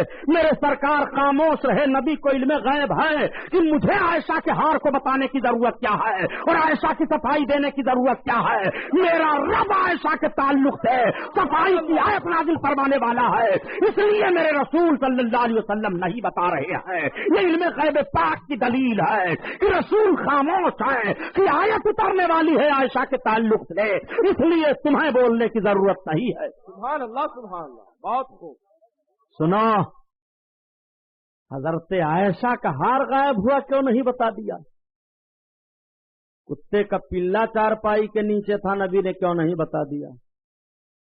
تو سرکار نے کتے کا پلا چارپائی کے نیچے تھا نہیں بتایا اور وہی نہیں آئی اتنی دیر تک کے لیے, تو اس کا مطلب وہ غیب نہیں جانتے تھے. ذہن پر ذرا سا زور دو. میرے سرکار فرما دیتے کہ چارپائی کے نیچے کتے کا پلا ہے تو عقلی طور پر سوچو تم, اس نہ بتانے میں کتنا راز پوشیدہ ہے. حضرت جبریل علیہ السلام حاضر ہو رہے ہیں. آقا نے ارشاد فرمایا جبریل آنے میں تاخیر. عرض کرتے ہیں یا رسول اللہ آپ کی چارپائی کے نیچے کتے کا پلا تھا, بچہ تھا. ہم فرشتے جہاں کتے ہوتے ہیں وہاں رحمت کے فرشتے نہیں آتے ہیں۔ حضرت جبریل علیہ السلام نے سرکار کو یہ قانون دیا، کتنی بڑی دولت ہم لوگوں کو ملنے والی تھی۔ میرے سرکار اگر کتے کا پلا چارپائی کے نیچے ہے اور نہیں بتا رہے ہیں تو حضرت جبریل کے ذریعہ سے یہ دولت ملنے والی ہے۔ حضرت جبریل آ کر بتانے والے ہیں کہ یا رسول اللہ ہم رحمت کے فرشتے اس جگہ نہیں جاتے ہیں جہاں پر کتا ہوتا ہے۔ اگر اللہ کے حبیب پہلے ہی بتا دیتے تو یہ نعمت تمہیں کیسے ملتی؟ حضرت جبریل کے ذریعہ سے۔ بہت خوب، سبحان اللہ سبحان اللہ۔ سرکار کا ایک ایک فعل تو قانون الہی ہے اور حکمت ہے اس میں۔ اللہ کے حبیب کو اگر غیب کا علم معلوم تھا تو آپ کے دروازے پر جب حضرت جابر گئے اور دروازہ کھٹکھٹایا تو سرکار نے فرمایا کون؟ تو حضرت جابر نے کہا میں۔ تو سرکار کو غیب کا علم معلوم ہوتا تو کیوں کہتے کہ میں کیا نام بتاؤ جی؟ یہ اعتراض ہے ان کا۔ اس لیے ثابت ہوا کہ نبی کو غیب کا علم نہیں ہے۔ اگر غیب کا علم ہوتا تو حضرت جابر کا نام سرکار کیوں پوچھتے؟ نوٹ کرو اس کو اور یاد کر لو۔ یاد نہیں کرتے ہو آپ لوگ، خالی بس سرکار کو علم غیب تھا، وہ بول رہا ہے آپ سن رہے ہو۔ جبڑا پھاڑ دو ایسے لوگوں کا، یا تو ان کی باتیں سنو ہی نہیں، وہ توہین سرکار کی کرتا جا رہا ہے، تم سن رہے ہو۔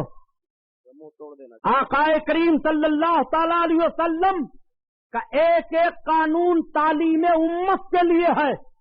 جیسے حضرت جابر نے دروازہ کھٹکھٹایا تھا اور بلا نام پوچھے سرکار دروازہ کھول دیتے تو آج قانون بن جاتا کہ تمہارے دروازے پر جو بھی آئے تمہارا دروازہ کھٹکھٹائے کھول دو بلا نام پوچھے پہچانے۔ یہ نبی کی سنت ہے۔ بتاؤ کتنا بڑا خطرہ پیدا ہو جاتا۔ اس لیے نبی نام پوچھ رہے ہیں، میں بتانے سے کام نہیں بنے گا، تم اپنا نام بتاؤ تاکہ قانون بن جائے کہ نبی کونین نے قانون دیا ہے کہ جب کوئی کسی کے دروازہ پر پہنچے اور دروازہ کھٹکھٹائے اور جب پوچھا جائے کون تو وہ نام بتا دے۔ نام بتانا یہ سنت ہے اور نام پوچھنا یہ سنت ہے۔ سبحان اللہ سبحان اللہ۔ یہ دستور بن جائے۔ نبی کا ایک ایک فعل قانون ہے زندگی کے لیے۔ بتائیے اگر میرے سرکار ایسا کھول دیے ہوتے حضرت جابر کے لیے دروازہ تو آج کوئی بھی شاہ عالم سیٹھ کی آفس پر پہنچتا کھٹکھٹاتا، یا نہ نام پوچھتے نہ پہچانتے، کھول دیتے کہ سرکار کی سنت ہے۔ اب پتہ نہیں دوست ہے کہ دشمن ہے۔ عبد اللطیف صاحب کے لکڑے کی دکان پر آگ لے کر کے جاتا کھٹکھٹاتا، کھولو سرکار کی سنت ہے، نہ نام پوچھو نہ گاؤں پوچھو، آگ رکھ دیتا۔ بتائیے تباہیاں تھی کہ نہیں، بربادیاں تھی کہ نہیں؟ اللہ کے حبیب صلی اللہ علیہ وسلم نے قانون دے دیا کہ اب اگر کوئی دروازے پر کھڑا ہو رہا ہے اور تمہیں آواز دے رہا ہے تو پہلے اس کا نام پوچھ لو، اور دروازہ کھٹکھٹانے والے کو چاہیے کہ وہ نام بتا دے۔ نبی کا ایک ایک فعل امت کے لیے تعلیم ہے۔ اور سنو، نہ بتانا جاننے کی دلیل نہیں ہے پیارے کہ نہیں جانتے۔ آپ عقلاً سمجھ لو، استاد شاگرد سے پوچھتا ہے یہ بتاؤ تو کیا یہ مطلب کہ وہ نہیں جانتا؟ اگر یہ قانون بنا لو گے تو رب العزت کی ذات پر اعتراض پڑے گا۔ بتاؤ رب کو معلوم ہے کہ نہیں معلوم ہے کون جنتی کون دوزخی؟ بولیے، رب کو معلوم ہے کہ نہیں معلوم ہے کہ اس کے پاس کتنی نیکیاں ہیں، کس کے پاس کتنی برائیاں ہیں؟ ہے نہ معلوم؟ رب تعالیٰ نے پھر دونوں کندھوں پر دو فرشتوں کو کیوں رکھا ہے کہ برائیاں ایک لکھے ایک نیکیاں لکھے؟ کیوں رکھا؟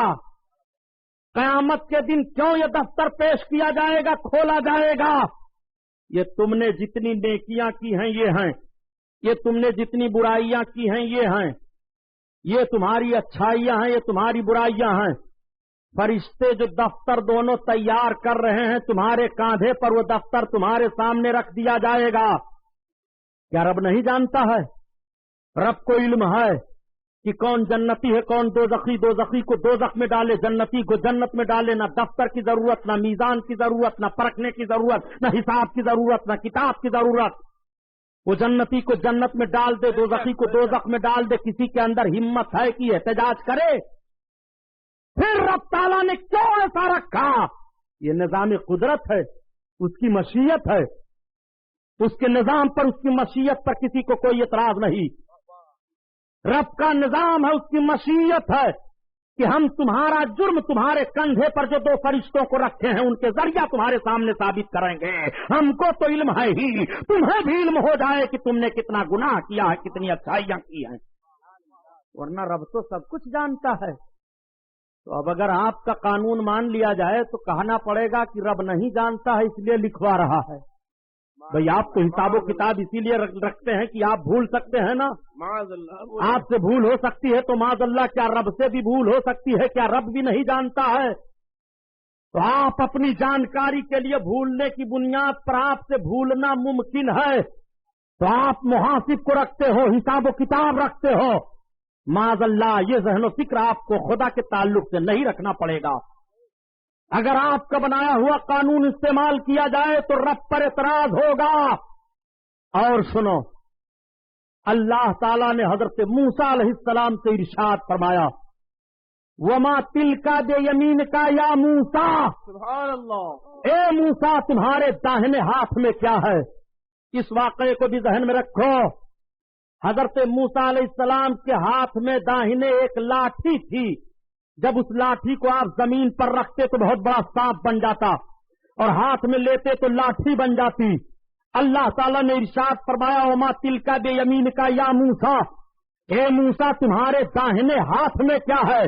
تو حضرت موسیٰ علیہ السلام عرض کرتے ہیں، میرے پروردگار میرے داہنے ہاتھ میں میری لاٹھی ہے، میں اس سے اپنے بکریوں پر پتے جھاڑتا ہوں، میں اس پر ٹیک لگاتا ہوں، میں اس سے اپنے دوسرے کام لیتا ہوں۔ میں آپ سے پوچھنا چاہتا ہوں، کیا رب تعالیٰ نہیں جانتا ہے تب پوچھ رہا ہے؟ نہیں، آپ کو کہنا پڑے گا کہ رب جانتا ہے۔ جب رب جانتا ہے تب پھر کیوں پوچھتا ہے؟ آپ کو کہنا پڑے گا کہ رب کا پوچھنا یہ رب کے نہ جاننے کی دلیل نہیں ہے۔ بس یہیں سے میں بھی تجھے سمجھائے دے رہا ہوں کہ اگر محبوب نے کسی چیز کے تعلق سے سوال فرما دیا یا میرے آقا نے نہیں بتایا تو نہ بتانا اور پوچھ لینا یہ نہ جاننے کی دلیل نہیں ہو سکتی ہے۔ سنو، نبی کونین صلی اللہ علیہ وسلم کے علم پاک پر اعتراض کرنے والوں، سنو سرکار نے کیسا کیسا بھید کھولا ہے، اس لیے چیخ رہے ہو کہ نبی کے علم پاک ہی کو انکار کر دو کام بن جائے گا۔ جب صحابہ سرکار کی بارگاہ میں آتے اور عرض کرتے، یا رسول اللہ یہ منافق لوگ ہیں، یہ کلمہ پڑھ کر کے بھی کافروں سے ملتے رہتے ہیں، اور آپ کے تعلق سے یا رسول اللہ آپ کی برائیاں کرتے ہیں۔ میرے آقا خاموش تھے، سرکار نہیں بولتے تھے کچھ۔ وہ اتنے خبیث قسم کے منافق تھے کہ جنگوں میں جاتے تھے، لڑتے تھے، مال غنیمت لیتے تھے، مسجد نبوی میں آگے صف میں بیٹھ کر نماز پڑھتے تھے، مگر میرے سرکار ہیں خاموش ہیں۔ جب ان کی برائیاں حد سے زیادہ ہو گئی، اللہ تعالیٰ نے سورہ منافقون کو قرآن میں نازل فرما دیا۔ پڑھو سورہ منافقون، سورہ کافرون ہے، سورہ مومنون ہے، سورہ منافقون ہے۔ اور جب سورہ منافقون اللہ کے حبیب پر نازل ہوئی، میرے آقا مسجد نبوی شریف میں تشریف لے گئے۔ جمعہ کا دن ہے، سارے لوگ نماز پڑھنے کے لیے آئے ہیں۔ سرکار صلی اللہ علیہ وسلم خطبہ دینے کے لیے منبر نبوی پر میرے آقا کھڑے ہوئے، اور جب سرکار کھڑے ہوئے تو ارشاد فرماتے ہیں، سنو آج اس میں جتنے منافق ہو سب نکل جاؤ۔ سرکار کا یہ فرمان ہوا مسجد نبوی میں۔ مسلمانوں واقعہ سنانا مقصد نہیں ہے، اس کو ذرا غور سے سن لو۔ آج جو کہتے ہو کہ مسجدوں سے بھی نمازیوں کو کیوں بھگایا جاتا ہے، کیا نماز پڑھنے والا مسلمان نہیں ہے؟ کیا روزہ رکھنے والا مسلمان نہیں ہے؟ کیا حج کرنے والا مسلمان نہیں ہے؟ میں کہتا ہوں نبی کی مسجد ہے، آقا ارشاد فرما رہے ہیں، بھاگو ہماری مسجد سے، نکلو ہماری مسجد سے۔ نبی کی مسجد میں کون آیا ہے؟ چوٹی والے نہیں آئے ہیں۔ نبی کی مسجد میں کون آیا ہے؟ یہ بتوں کے پجاری نبی کی مسجد میں داخل نہیں ہوئے ہیں، بلکہ بظاہر جو کلمہ پڑھ رہے ہیں وہ نبی کی مسجد میں داخل ہو رہے ہیں، اور بظاہر نماز پڑھنے کے لیے گئے ہیں، وہ مسلمانوں کے صف میں بیٹھے ہوئے ہیں۔ اللہ کے حبیب ارشاد فرماتے ہیں، بھاگو ہماری مسجد سے، نکلو ہماری مسجد سے۔ میرے سرکار نے جب ارشاد فرمایا بھاگو، سب خاموش، کوئی اٹھنے کے لیے تیار نہیں۔ اب یہ بتاؤ پیارے، سرکار نے صرف اتنا کہا جب کوئی اٹھنے کے لیے تیار نہیں تو آقا فرماتے ہیں بھاگو ورنہ بھی نام ایک ایک کا لے کر نکالوں گا۔ یہی سرکار کا علم غیب دیکھ لو، کیا اس وقت حضرت جبریل نازل ہو گئے تھے مسجد نبوی میں وہی لے کر یہ فلاں منافق ہے، یہ فلاں منافق ہے، یہ فلاں منافق ہے، یہ فلاں منافق ہے؟ نفاق دل کے اندر ہوتا ہے، دل کے اندر منافقانہ ایک کیفیت ہے، اس کیفیت کو نبی دیکھ رہے ہیں۔ جو دلوں کے اندر کی کیفیت کو دیکھ رہا ہو، جس کا احساس سے تعلق ہے، آپ ذرا غور فرمائیے۔ آقا فرماتے ہیں بھاگو ورنہ ایک ایک کا نام لے لے کر کے بھگاؤں گا۔ اب اپنے آقا کا علم غیب ملاحظہ فرماؤ، تو وہاں کوئی صحابی نہیں کھڑے ہوئے یا رسول اللہ آپ کو کیا معلوم کہ ہم میں کون مومن ہے، کون جنتی، کون منافق؟ ہم تو آپ کا کلمہ پڑھے ہیں، آپ نے کلمہ پیش کر دیا، ہم نے کلمہ پڑھ لیا، آپ کو ہم رسول مانتے ہیں، خدا کو ایک مانتے ہیں، اس کے باوجود آپ ہم کو بھگاتے ہیں۔ کیا کسی نے اعتراض کیا تھا؟ نہیں، سب خاموش ہیں۔ اللہ اللہ، بعض صحابی تو یہ کہتے ہیں کہ جب مسجد میں سرکار نے یہ فرمایا بھاگو ورنہ ایک ایک کا نام لے لے کر کے بھگاؤں گا، تو کچھ صحابیوں کے دل دہل گئے۔ اے اللہ، ایسا نہ ہو منافقین میں میرا نام آ جائے، اگر سرکار نے کہیں مجھ کو کہہ دیا تو کون صفائی پیش کروں گا۔ پوری مسجد میں سب دہل گئے، سب کے روکتے کھڑے ہو گئے۔ اللہ کے حبیب ارشاد فرماتے ہیں بھاگو، سب چپ چاپ۔ اب میرے آقا کا جوش دیکھو، آقا نے ارشاد فرمایا اے فلاں اٹھ، فخرج فإنک کا منافق، نکل بھاگ تو منافق ہے۔ سرکار نے بلا اس کے دل کے نفاق کو دیکھے ہوئے بتا دیا تھا، یہ غیب نہیں ہے تو اور کیا ہے؟ سرکار فرماتے تو بھی اٹھ، تو بھی نکل، اے فلاں تو بھی نکل، اے فلاں تو بھی نکل۔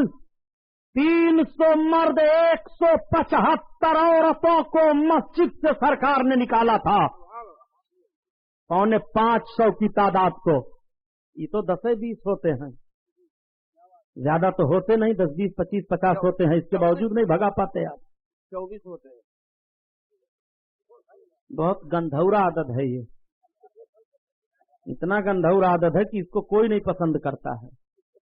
سنو، 550 کو سرکار نے مسجد سے بھگایا، اور جب آقا نے بھگا دیا تو یہ بڑے بدماش تھے کل، یہ گئے اور یہ لوگ خود ایک مسجد بنانے لگے، اور مسجد بنا کر پھر آئے، کہا تو آپ نے اپنی مسجد میں نہیں نماز پڑھنے دیا تو ہماری ہی میں چلیے پڑھ لیجئے۔ تو سرکار نے 2 صحابی کو بلایا کہ ادھر آؤ، جاؤ ان خبیثوں کی مسجد پھونک دو۔ تو مدینہ طیبہ میں اس کو جلا دیا گیا۔ قرآن میں اس کا بیان آیا ہے، مسجد ضرار، نقصان دینے والی مسجد۔ اللہ کے حبیب نے پھکوایا مدینہ طیبہ میں۔ اب ذرا اس سعودی حکومت کی بدماشی دیکھو، جہاں مسجد ضرار کو منافقین نے تعمیر کیا تھا اور سرکار نے جلوا دیا تھا، ان ظالموں نے اسی جگہ پر مسجد بنوایا ہے اور اس کا نام مسجد نور رکھا ہے۔ بتاؤ آپ، ان کی ہم آہنگی دیکھو منافقوں سے۔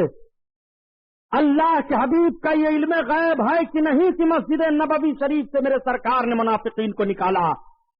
اور آؤ دیکھو اپنے آقا کا علم غیب۔ سرکار بیٹھے ہوئے ہیں، صحابہ کی انجمن لگی ہوئی ہے، صحابہ نے ایک نوجوان کی تعریف شروع کر دی۔ عرض کیا یا رسول اللہ، ایک نوجوان ہم میں ہے جو بڑا عابد ہے، بڑا زاہد ہے، بڑا متقی ہے، ایسا ہے ویسا ہے۔ سرکار سے صحابہ تعریف کر ہی رہے تھے، تب تک وہ نوجوان پہنچ گیا۔ صحابہ نے عرض کیا یا رسول اللہ، یہی نوجوان ہے جس کی ہم تعریف کر رہے تھے۔ وہ نوجوان کھڑا ہوا، سرکار کو سلام کیا۔ آقا نے اس کو دیکھا اور دیکھنے کے بعد ارشاد فرمایا، کیا تو اپنے دل میں ابھی یہ نہیں سوچ رہا تھا کہ یہاں تجھ سے کوئی اچھا نہیں ہے؟ دل کے راز کو میرے سرکار نے بتایا۔ کیا تو اپنے دل میں ابھی یہ نہیں سوچ رہا تھا کہ یہاں تجھ سے اچھا کوئی نہیں ہے؟